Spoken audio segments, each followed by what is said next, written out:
Madurai mutton வறுவல் பண்ண போகிறோம். 1/2 கிலோ மட்டன் இந்த மாதிரி எலும்பு இல்லாமல் எடுத்து வச்சுருக்கேன்.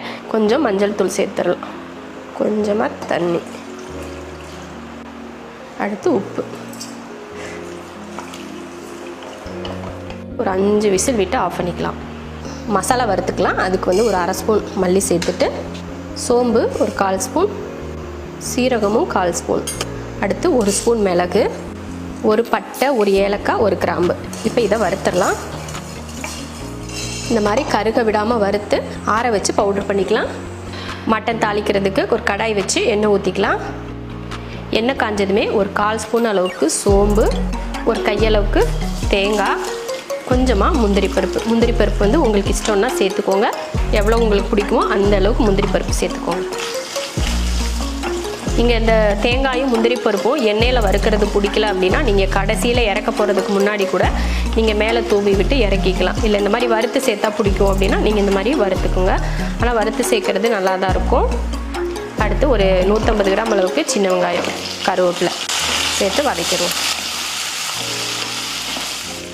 வெங்காயம் பார்த்திங்கன்னா இந்த அளவுக்கு அந்த பச்சை வாடை போகிற மட்டும் வதக்கினா போதும். ஏன்னா வெங்காயம் முழுசாக இருக்கிறதுனால ரொம்ப கருக விட வேண்டாம். அந்த அளவுக்கு வதக்கிட்டு இப்போ இதில் இஞ்சி பூண்டு பேஸ்ட்டு சேர்த்துக்கலாம். 1 ஸ்பூன் அளவுக்கு இஞ்சி பூண்டு பேஸ்ட்.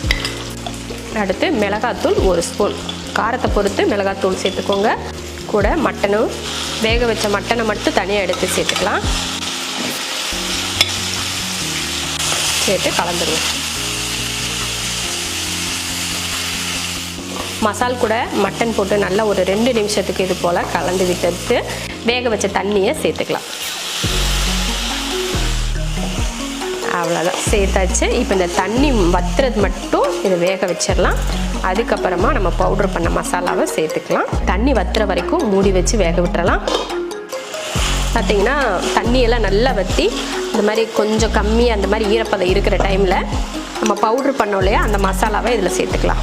கரெக்டாக 1/2 கிலோ மட்டனுக்கு ஏற்ற மாதிரி தான் நான் பவுட்ரு பண்ணியிருக்கேன். அதை அப்படியே சேர்த்துடலாம். அடுத்து ஒரு 1/2 ஸ்பூன் அளவுக்கு மிளகுத்தூள் சேர்த்துடலாம்.